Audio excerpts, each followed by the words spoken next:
பெண் நகை வாங்கினோம்னா கணவனை கூட்டிகிட்டு போக வேண்டியதில்லை. வாசலுக்கு நகைக்கு என்னையா கணக்கு? வாசலில் மனிதர்கள் வாழ்றதானே. இப்போ உங்கள் பேரில் சொத்து வாங்க முடியும் அப்படின்னாக்கா உங்களுக்கு 4ஆம் பாவம் நல்லா இருந்தால் மட்டும்தான் இந்த 4ஆம் பாவம் 8ல் போனால் தான் அவமானப்படுறது அந்த வீட்டுனால.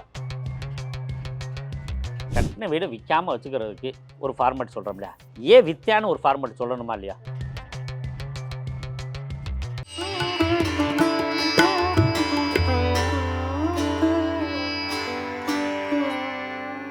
பிரணவ மந்திரம் நேயர்களுக்கு அன்பு வணக்கம். தொடர்ந்து யதார்த்தமான வாழ்க்கையில ஜோதிடத்தை கலந்து நமக்கு சுவாரஸ்யமா நிறைய விஷயங்கள் சொல்லிட்டு வராரு ஜோதிடர் கணீர் ஐயா. அவர் கூட தான் இணைஞ்சிருக்கோம். ஐயா வணக்கம். வணக்கம்மா. நகை வாங்கணும், நகை சேர்க்கணும், பொதுவா பெண்களுக்கு அதிகமா இருக்கும் இந்த நகை வாங்கணும், நகை சேர்க்கணும். நிறைய ஆண்களுக்கும் இந்த நகை மேல் ஆசை உண்டு. நிறைய பேர் கழுத்துல கையில எல்லாம் நிறைய போட்டிருக்காங்க. பொதுவா யார் கூட போய் நகை வாங்கலாம்? நகை வாங்குறதுக்குன்னு ஏதான தேதி, ஓரை, இந்த மாதிரி விஷயங்கள்லாம் இருக்கா? ஒரு ஆண் நகை வாங்கணும்னா மனைவியை கூட்டிகிட்டு போய் தான் வாங்கணும். ஆனால் பெண் நகை வாங்கினோம்னா கணவனை கூட்டிகிட்டு போக வேண்டியதில்லை. போகக்கூடாது. அத்தை அப்படி கூட்டிகிட்டு போகணும். ஆனால் தங்கையை கூட்டிகிட்டு போகக்கூடாது. கூட பிறகு ஆனா முக்காவாசி லேடிஸ் கல்யாணம் ஆனவங்க போகும்போது சிஸ்டர்ஸ் தானே கூட்டிட்டு அதனால போவாங்க. தான் நகை நிறைய பிடிக்காத ஒரு ஏன் மாடல் செலெக்ஷன் பண்ணுவாங்க. நம்ம சொன்னால் யாரும் கேட்கறது கிடையாது. மகளை கூட்டிகிட்டு போகலாம். அதில் மகளில் முதல் மகளை தான் கூட்டிட்டு போகணும், 2ஆம் மகளை கூட்டிகிட்டு போகக்கூடாது. இப்போ உங்களுக்கு ஒரு நகை வாங்கணும் அப்படின்னா உங்களுக்கு 2 பெண் குழந்தைகள் இருக்காங்கன்னா முதல் குழந்தையை தான் கூட்டிகிட்டு போகணும், 2ஆம் குழந்தையை கூட்டிகிட்டு போகக்கூடாது. உங்களுக்கு கல்யாணம் ஆகலைன்னா அத்தையை கூட்டிகிட்டு போகலாம். ஆண்களுக்கு வாங்கணும்னா மனைவியை கூட்டிகிட்டு போகணும். அவங்களுக்கு பெண் குழந்தை இல்ல ஆண் வாரிசுகள் தான் இருக்காங்க. அத்தை யாராவது அத்தை ஸ்தானத்துல அத்தையா இருக்கிறவங்க அப்படி இது பண்ணிக்கலாம். அதே மாதிரி சகோதரியை கூட்டிட்டு போகலாம், மூத்தவங்களை கூட்டிட்டு போகலாம், இளையவர்களை கூட்டிட்டு போக கூடாது. இளையவர்கள் மூத்தவங்களை கூட்டிட்டு போகலாம், மூத்தவர்கள் இளையவர்களை கூட்டிட்டு போக கூடாது. ஆமா. வீட்டுக்காரன் எது கூட்டி போறாங்கன்னா பணத்துக்காக தான் கூட்டி போவாங்க. ஏன்னா அதனால ஒன்றும் தப்பு கிடையாது. உங்களோட நகை வாங்க போகும்போது அதிகபட்சமா இந்த மாதிரி வாய்ப்பு இல்லை, நான் என்ன செய்யறது அப்படின்னு கேட்டோம்னா சுக்கிர ஓரையில போகணும். குரு ஓரையில போனீங்கன்னா மனசுக்கு பிடிச்ச மாதிரி இருக்காது, பணத்துக்கு பிடிச்ச மாதிரி நகை எடுக்கலாம். இதுல ஓரைங்கும் போது நம்ம பார்க்க தொடங்குவோம். அந்த பில்லிங் பண்றதுக்கும் இந்த ஓரைக்கும் ஒன்று வீட்டில் இருந்து பிறப்பதே சுக்கிர ஓரையில பரப்பலாம். அப்படி இல்லைன்னா பில்லிங் போடும்போது சுக்கிர ஓரை எந்த டைம்னு தெரிஞ்சுக்கிட்டு அந்த டைம்ல பில் போட்டால் போதும். அதை எடுத்து வெயிட் பண்ணி அதுக்கு தகுந்த மாதிரி கொடுத்துட்டா போதும். வெள்ளிக்கிழமை சந்திர ஓரையில பரப்பலாம். அது ரொம்ப பெரிய விசேஷம். நிறைய நகைகள் வாங்கலாம். நகை அப்படின்றது சுக்கிரன். மூத்த மகள் சுக்கிரன், அத்தை சுக்கிரன். அப்போ மாமியாரை கூட்டி போகக்கூடாது, சந்திரன். அது இளைய பெண் மகளை கூட்டி போகக்கூடாது, அது புதன். அந்த மாதிரி ஒரு சின்ன சின்ன கால்குலேஷன்லாம் பண்ணும்போது உண்மையிலே நல்லா இருக்கும். அதிர்ஷ்டசாலிகள் இவ வந்ததுனால பின்னாடி தான் நகை சேர்ந்துச்சுன்னு சொல்லுவாங்க. அதனால தான் நம்ம பிள்ளைங்க பேர்ல எப்போதுமே மூத்த பொண்ணு பேர்ல தான் நகை சீட்டு போடுவாங்க. அதை நம்ம தெரியாமே அப்படி தான் போடுவோம். சந்திரனோட திசை நடக்கும் போது ஆடைகளே நிறைய பேருக்கு நிறைய ஆடைகள் வாங்குவாங்க. திங்கக்கிழமை நீங்க எப்பெல்லாம் ட்ரெஸ் எடுத்துருக்கீங்க ஞாபகம் இருக்கா? நிறைய திரும்ப திருப்பி எடுத்துக்கிட்டே இருப்போம். அதனாலதான் திங்கக்கிழமை டாக்டரை போய் பார்க்க கூடாதுன்னு சொல்றோம். திங்கக்கிழமை என்ன காரியம் செய்யறோமோ அந்த காரியம் நமக்கு அதிக வளர்ச்சியை தந்துடும். நோய்க்கான ட்ரீட்மெண்ட் பண்ண நோய் வளர்ச்சியை தந்துடும். திருமணம் பண்ணா திருமணத்தால் வளர்ச்சி, ஓகே, அப்படி இடத்தால் வளர்ச்சி, மனைவியால் வளர்ச்சி, திருமணம் பண்ணும்போது அப்படின்றப்ப நல்லா இருக்கும். இத வாஸ்துவோட நம்ம கனெக்ட் பண்ணும்பொழுது இந்த வீட்டு அமைப்புல இருக்கிறவங்களுக்கு கண்டிப்பா நகை சேர்ந்துகிட்டே தான் இருக்கும் அப்படின்னு ஏதாவது அமைப்பு இருக்கா? வடக்கு வாசல்ல இருக்கவங்க எல்லாருக்கும் எப்படியாவது நகை இருக்கும். அதுல என்ன முக்கியமானதுன்னா வடக்கு வாசல்ல சென்ட்ரல்ல வாசல் இருக்கணும். இந்த ஓரத்துலயும் இந்த ஓரத்துலயும் இருக்கக்கூடாது. வடகிழக்குல வாசல் வைக்கிறாங்க இல்லைங்களா, அவங்க வீட்டுல மனைவியோட நகை மட்டும்தான் இருக்கும். மனைவியோட நகையை வச்சு இவன் தொழில் பண்ற மாதிரி இருக்கும். நிறைய நகை டெவலப் ஆகாது. இருக்கும் நகை, ஆனால் அந்த நகை மேலே நகை அதிகமாக வாங்க முடியாது. இப்போ 10 பவுனோட வந்தால் அந்த பெண்ணு 50 பவுன் 100 பவுனும் ஆக்கியிருக்கா அப்படின்னாக்கா அந்த மாதிரி ஆகாது. அந்த 10 பவுன் இருக்கும்.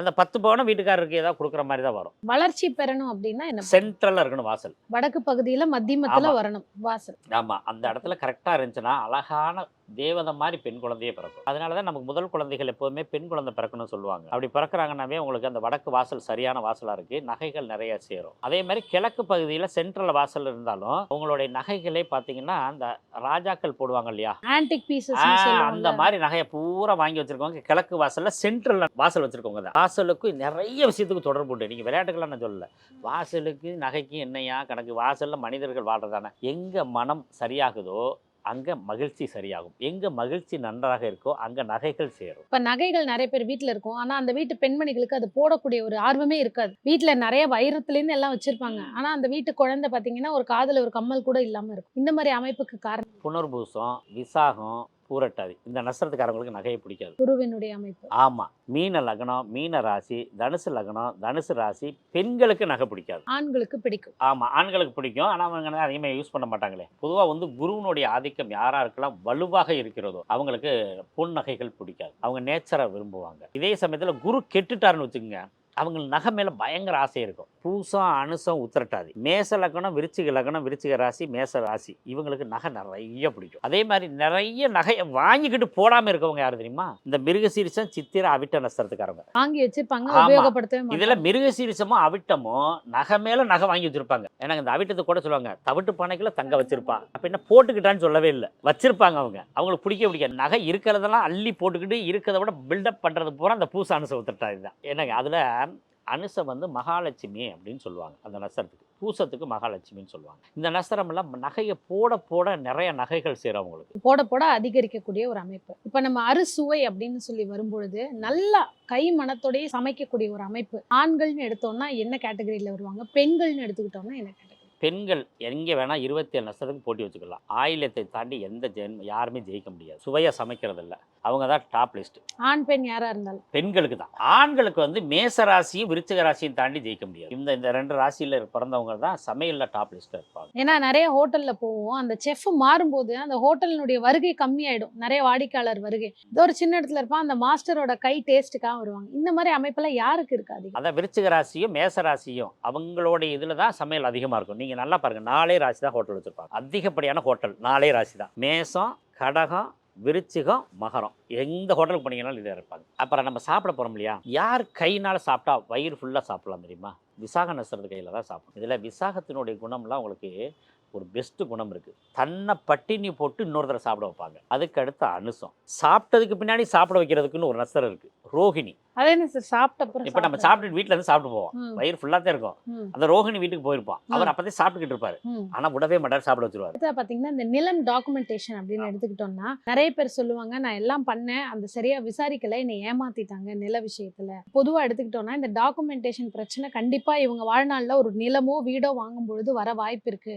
அப்படின்னா யாரெல்லாம் இந்த புது வீடு வாங்குற அமைப்பு யாருக்கெல்லாம் இருக்கும், இல்லை வாங்கின வீட்டையே செகண்ட் ஹேண்ட் வீடா வாங்கக்கூடிய அமைப்புங்கிறதெல்லாம் யாருக்கு? ஒருத்தரோட லக்னம் இருக்கு இல்லையா, அதுக்கு 4ஆம் பாவகம் தான் வீடு, இது வண்டி வாகனம் எல்லாமே சொல்கிறது. ஆனால் 4ஆம் பாவகம் தான் நம்ம கையெழுத்து போட்டு டாக்குமெண்ட்டை வீட்டில் வச்சுக்கிறது. டாக்குமெண்டேஷன் அப்படின்னு சொல்கிறது 3ஆம் பாவகத்தை சொன்னாலும் நம்ம பேரில் வாங்குகிற டாக்குமெண்ட்டு 4ஆம் பாவகம் நல்லா இருந்தால் தான் வாங்கும். இப்போ உங்கள் பேரில் சொத்து வாங்க முடியும் அப்படின்னாக்கா உங்களுக்கு 4ஆம் பாவகம் நல்லா இருந்தால் மட்டும்தான் உங்கள் பேரில் சொத்து அமையும். நீங்கள் டாக்குமெண்ட் வச்சிருக்கீங்களா இல்லையா அப்படின்னு கேட்குறதுக்கு 3ஆம் பாவகம். உங்கள் அப்பாவோட டாக்குமெண்ட் இருக்கும், உங்கள் வீட்டுக்காரோட டாக்குமெண்ட் இருக்கும், உங்கள் பையனோட டாக்குமெண்ட்லாம் நீங்கள் பத்திரமா வச்சிருப்பீங்க. என் பேரில் நான் வாங்கணுங்கிற அமைப்பு. 4ஆம் பாவகம் நம்ம மேச லக்னம்னு வச்சுக்கிறோம். 4ஆம் பாவக அதிபதி சந்திரன். இவர் 6ஆம் பாவகத்திலேயோ 8ஆம் பாவகத்திலேயோ 12ஆம் பாவத்திலே போனால் எத்தனை சொத்துக்கள் வாங்கினாலும் அத்தனையும் விரயமாகும். ஒவ்வொரு லக்னத்துக்கும் 4ஆம் பாவக அதிபதி பகை, அஸ்தங்கம், நீச்சம் இப்படி ஆயிட்டா எத்தனை கோடி ரூபாய் சொத்து வச்சிருந்தாலும் ஒரு நாள் அது இழந்து நின்று 4ஆம் அதிபதி 6, 8, 12 மறைஞ்சு அதே மாதிரி கெட்டவர்களோட சேர்ந்துடணும், இல்லாட்டி அஸ்தங்கம் ஆயிடணும். சிம்ம லக்னத்துக்கு 4ஆம் பாவ அதிபதி செவ்வாய் மீன ராசியில இருக்கு. இப்ப 4 கூட நெட்டுக்கு போயிட்டாரா, ஆனா இவங்க சம்பாரிச்சு சொத்து வாங்க மாட்டாங்க, இவங்க சம்பாதிக்காம சொத்து கிடைக்கும். அது எப்படி? 4, 8 திடீர் அதிர்ஷ்டம். அதான் 4 கூடிய செவ்வாய் மீனத்துல 8ஆம் இடத்துல 4 கூடியவன் 6க்கோ 8க்கோ 12க்கோ போகக்கூடாதுன்னு சொல்லி இருக்கிறான். ஆனா 4 கூடிய 8ஆம் இடத்துல நட்பு வீட்டுல இருந்தா அவங்களுக்கு சொத்து கிடைக்கும். அதான் உழைக்காமலே இந்த அப்பாவோட சொத்து வந்து தாத்தாவோட சொத்து வந்ததுன்னு ஏதோ ஒரு வகையில சடனா. 4ஆம் பாவக அதிபதி அஸ்தங்கம் அடையக்கூடாது, நீச்சமாயி 6, 8, 12 மறைஞ்சிடக்கூடாது, அல்லது பகை கிரகத்தோட 3.20 டிகிரிக்குள்ள இருந்துடக்கூடாது. ஆக மொத்தத்துல 4ஆம் பாவக அதிபதி கெட்டு விடக்கூடாது. 6ஆம் இடத்துல இருந்தாலும் நட்பு வீட்லேயோ சம வீட்லேயோ இருந்துட்டா ஒன்றும் தோஷம் இல்லை. ரிஷப லக்னத்துக்கு 4ஆம் பாவ அதிபதி நீச்சமாயிருவார் 6ல். அப்போ ரிஷப லக்னத்துக்கு 4 கூடிய சூரியன் நீச்சமாயிருச்சுனாக்கா அவர் பேரில் தான் வீடு வாங்கக்கூடாது, மனைவி பேர்லயே குழந்தை அவங்க பேரில் யார் பேரில் நல்லா இருக்குதோ அதை பார்த்து வாங்கிக்கணும். ஆக மொத்தத்தில் இதனுடைய விரிவான விஷயம் என்ன அப்படின்னு கேட்டிங்கன்னா, சொத்து வாங்குறதுக்கு மிக முக்கியமாக பார்க்க வேண்டிய இடம் 4ஆம் பாவகம். அவர் அஸ்தங்கத்தில் இருந்தாலும் 100% வாங்க முடியாது, வாங்கினாலும் என்னைக்கு இருந்தாலும் வித்தி ஆவார். பகையில் இருந்தாலும் அந்த சொத்துல வில்லங்க நடந்தே ஆகும். நீச்சத்தில் போனால் இந்த சொத்து என்னைக்கு வாங்கினாரோ அந்த சொத்து வாங்கி அதுக்குள்ளே பூர்ணமாக குடியேற முடியாமல் வாழ்நாள் போது அதை நினச்சி அவர் அழிய வேண்டிய அவசியம் உண்டாகும். எல்லாருமே பண்ணுற மிகப்பெரிய தப்பு, முதல்லையே என்ன பண்ணுறாங்க, பணத்தை கொண்டு போய் ஒரு அப்பார்ட்மெண்ட்டுக்கு பணத்தை கட்டிடுறாங்க. பணத்தை கட்டினோன்னா அவர் நல்ல மனிதர், நியாயஸ்தன், ஒழுக்கமானவர், ரொம்ப நேர்மையானவர். அவர் பில்டிங் கட்டிக்கிட்டே இருக்கார். ஒரு காலகட்டத்தில் வயதின் காரணமாகவோ மூப்பின் காரணமாகவோ ஏதோ ஒரு விஷயத்தில் இறந்துடுறார். இவர் இறந்ததுக்கு பின்னாடி அதை எடுத்து பண்ணக்கூடிய ஆட்கள் ஏதேனும் ஒரு தடுமாற்றம் பண்ணி இப்படி பணம் கட்டின வீடு வாங்க முடிகிறது. இந்த ஏலத்துல போகக்கூடிய வீடுகள் எல்லாம் 8ஆம் இடத்துல தொடர்பு 4 கோடி நெட்டில் போய் பகை பெற்றிருந்தா அவமானப்பட்டு அந்த சொத்தை இழப்பாங்க. இஎம்ஐ போட்டு வீடு அதை வாங்கியிருக்காங்க. 8ஆம் பாவம் 4 கோடி நெட்டில் போய் அஸ்தங்கமாகக்கூடாது. இந்த வீடு வாங்கினதுக்கு பின்னாடி இதுக்கு போய் இழந்துடுறது. 12னா இவங்களே வித்துருவாங்க. பேங்க்ல போய் இந்த கடனால் மூழ்குது பார்த்தீங்களா, அது 6ஆம் பாவகம். அதை இவங்களே போய் கடனுக்கு நம்மளால கடன் கட்ட முடியல, வித்துட்டு நான் கடன் கட்டிக்கிறேன்னு சொல்லி ஜென்டிலாக போயிடுவாங்க. இந்த 4ஆம் பாவம் 8ல் போனால் தான் அவமானப்படுறது அந்த வீட்டினால. அசுப வீடாக இருக்கக்கூடாது.